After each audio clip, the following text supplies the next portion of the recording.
আমার তো করাই হয়নি এখনো। তা তোর কতটা হয়েছে? বা অনেকটাই তো হয়ে গেছে, আমার তো এখনো করাই হয়নি। আমি কি করি বলতো?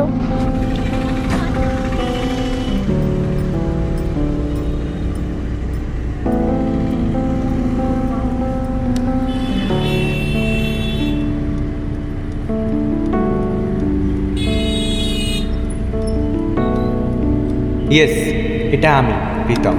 আর আজকে আমি তোমাদেরকে বলতে চলেছি আমার লাইফে কি করে আমি আমার ভালোবাসাকে খুঁজে পেলাম, কি করে আমি আমার জীবনের একটা মূল শিক্ষা পেলাম এবং আসল ভালোবাসা চিনতে পারলাম, সেই নিয়ে আজকের এই গল্পটা। তো চলো শুরু করা যাক।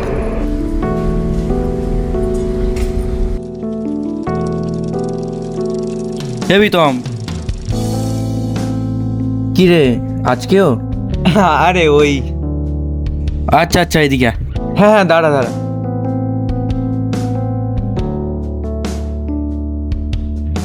বল।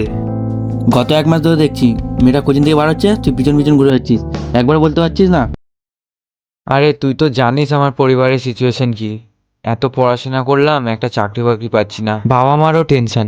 কি করে ওই মেয়েটাকে বলবো বল যে আমি ওকে ভালোবাসি? আরে যখন বলতে পারছিস না তাহলে মেয়েটার পিছনে ঘুরছিস কেন তুই? বলার তো ইচ্ছা আমারও করে ভাই, কিন্তু কিন্তু কি করে বলবো? কোন মুখ নিয়ে বলবো আমি? না আছে চাকরি বাকরি, না আছে টাকা পয়সা। একটা মেয়েকে ভালোবাসতে হলে পকেটে টাকা টাকাটা কত প্রয়োজন তুই তো জানিস। ঠিক বলেছিস, এখনকার সময় টাকা পয়সা খুব দরকার। হ্যাঁ ভাই, চাকরি বাকরির জন্যই তো ঘুরছি, কিন্তু একটা কোথাও কাজ পাচ্ছি না। ইন্টারভিউ দিয়ে দিয়ে হাঁপিয়ে গেলাম, কোনো কাজ আর জুটছে না। থাক, তোর কাছে যদি কোনো কাজ বাজ থাকে একটু কল করিস। চল আমি চলে গেলাম, ঠিক আছে? হ্যাঁ হ্যাঁ ঠিক আছে, সাবধানে যা ভাই।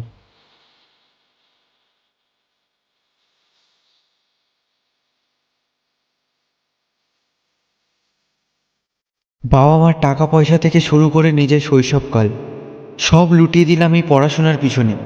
কেন? এই বেকারত্ব দেখার জন্য? আজকের এই দিনের জন্য? না, এভাবে আর চলতে পারে না।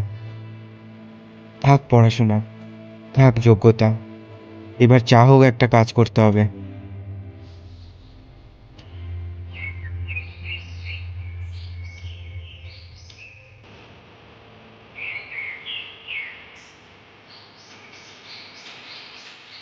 এবার জুতো সেলাই করতে হলে তাও করব, কিন্তু আর এভাবে ঘরে বসে থাকা যাচ্ছে না। কোনো না কোনো কিছু একটা তো আমাকে করতেই হবে।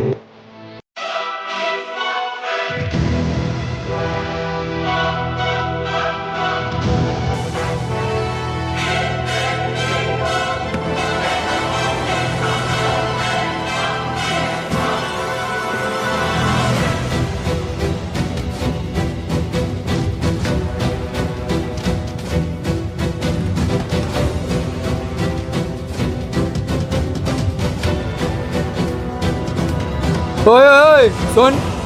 ধুর বাবা, এ আবার ডাকে কেন? হ্যাঁ দা বলো। কিরা ভাই, তোর অবস্থা নাকি খারাপ শুনছি? না দা, ওই মানে একটু সমস্যা আছে আর কি। আরে আমরা থাকতে তোদের কি সমস্যা, কি হয়েছে বল আমাকে। না দা, মানে ওই চাকরি বাকরির সমস্যা চলছে একটু। এই এক তোদের দোষ, বাপ মা খরচা করে পড়াবে আর বড় হয়ে গাধার মতন চাকরি খুঁজবি। তা আর কি করবো দাদা, টাকা পয়সার জন্য তো আর কোনো উপায় নেই। এই বাজারে সৎ পথে কিচ্ছু হয় না, সোজা আঙুলে ঘি ওঠে না, আঙুল বেঁকাতে হয়। মানে? আমার কাছে একটা কাজ আছে, ডেলিভারির কাজ করবি? ডেলিভারি? কি ডেলিভারি দাদা? না না দা, এইসব কাজ আমি করব না। তোর সমস্যা ছিল তাই জন্যে বলেছিলাম, করলে কর, না হলে ফোট যা।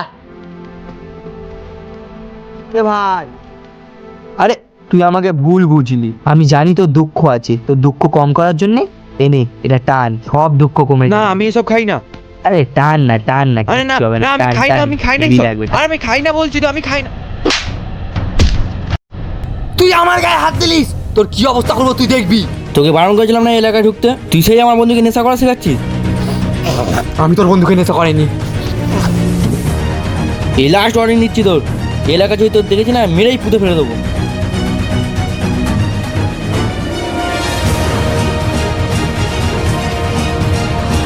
তুই আমার গায়ে হাত দিলিস, তোর আমি ছাড়বো না, ছাড়বো না। তুই ওখানে কি করছিলি? আরে আমি এমনি হাঁটছিলাম, আমাকে ডাকলো, ডেকে বলে কি একটা কাজ দেবে। কাজ? তুই ওর সাথে কাজে জড়াচ্ছিস? শোন, আমি জানি তোর এখন সমস্যা চলছে, টাকা পয়সার দরকার, কিন্তু আমি তোকে ভালো কাজ খুঁজে দিতে পারবো না। তুই কি আমার সাথে খাবার দাবার ডেলিভারি করবি? হ্যাঁ অবশ্যই করব, এখন আমার যা কাজ আসবে আমি তাই করব, কোনো কিছুতে না নেই ভাই। চ ভাই, আমার কাছে তো বাইক নেই, আমি কি করে ডেলিভারি করব? কেন, সাইকেলে করবি? আচ্ছা ঠিক আছে, তাই হোক। তো এইভাবে সুমনের কথা শুনে আমি চলে গেলাম খাবার ডেলিভারির কাজে। ছোটবেলা থেকে শুনে আসতাম ভালোভাবে পড়াশোনা করলে নাকি ভালো চাকরি বাকরি পাওয়া যায়, ভালো টাকা পয়সা কামানো যায়, কিন্তু কই চাকরি, কই টাকা পয়সা। আমাকে তো আজ খাবার ডেলিভারি করতে হচ্ছে। এই কাজটা একটু কষ্ট আছে ঠিকই, কিন্তু একটা ছেলে হয়ে বেকার ঘরে বসে থাকার কষ্টর থেকে অনেক কম। জানি এটাতে অতটা ইনকাম হয় না, কিন্তু যাই হোক, খালি পকেটের থেকে তো ভালোই। আর এইভাবে ডেলিভারির কাজ করতে করতে আমার দিনগুলো বেশ ভালোই কাটছিল, কিন্তু হঠাৎ একদিন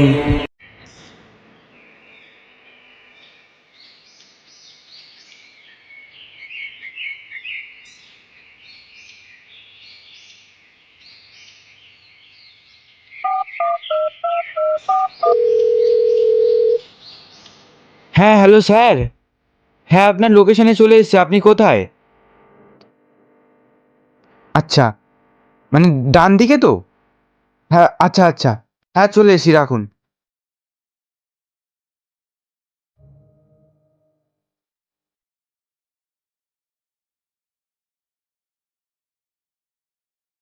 এই যে এদিকে এদিকে। আপনার অর্ডার তো? হ্যাঁ হ্যাঁ।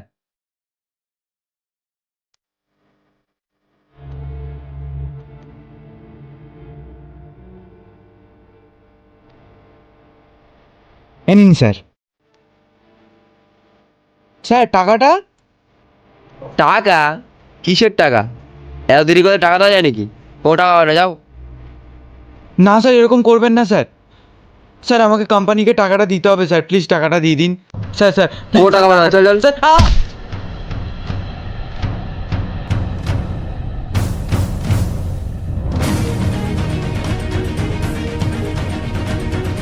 Sir sir please, sir please টাকাটা দিয়ে দিন স্যার, প্লিজ স্যার, এরকম করবেন না স্যার, প্লিজ।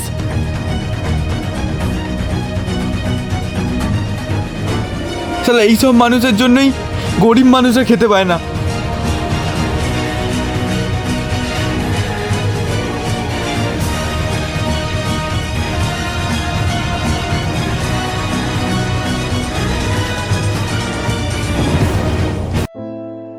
আরে আর বলিস না ভাই, আরে একটা বাড়িতে এসেছিলাম ডেলিভারি করতে, 5 মিনিট লেট হয়েছে বলে আমার পুরো টাকাটা দিল না জানিস, তার উপর আমাকে আবার ধাক্কা মেরেছে, আমার মাথায় আবার চোট লেগেছে।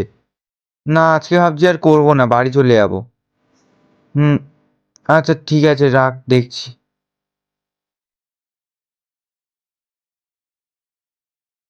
ওর জন্যে আমাকে মার খেতে হয়েছিল, আমি কি জিনিস আজকে ওকে দেখিয়ে দেবো, চল।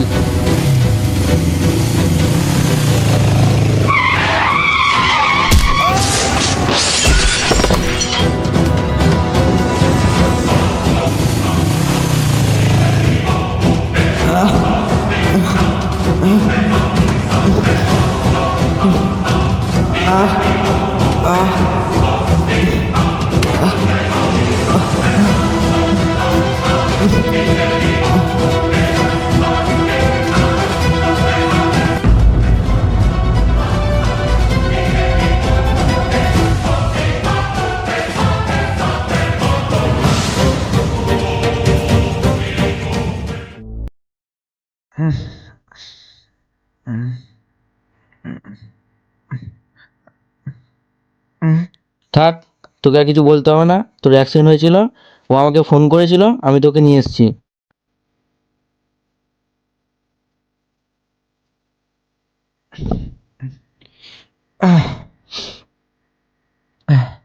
আমার তোমাকে কিছু বলার আছে। থাক, কিছু বলতে হবে না, আমি সব জানি। কে বলেছে তোমাকে যে সব মেয়ে শুধু টাকা দেখেই ভালোবাসে?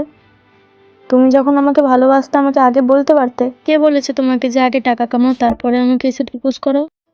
না আসলে এই সময় তো সবার সবার মাথায় এটাই ঢুকে আছে যে এখন টাকা ছাড়া কিছু হয় না।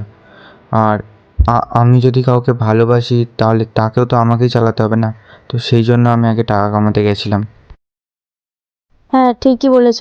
টাকা থাকলে অনেক সম্পর্কই হয়, কিন্তু খালি পকেটে যে সম্পর্কগুলো হয় সেগুলোই সারা জীবন টেকে। তার মানে তুমি আমার প্রপোজাল একসেপ্ট করছো? হ্যাঁ, একসেপ্ট করছি, কিন্তু এখন আমি আমার পড়াশোনাটা চালিয়ে যাব। আর তোমার পড়াশোনাটা শেষ হয়ে গেছে, তুমি তোমার লাইফে স্ট্রাগলটা করো, নিজের ক্যারিয়ারে দাঁড়াও, তারপর আমরা ভাববো। যাক বাবা, ফাইনালি তোকে আর ওর পিছন পিছন সাইকেল নিয়ে ঘুরতে হবে না।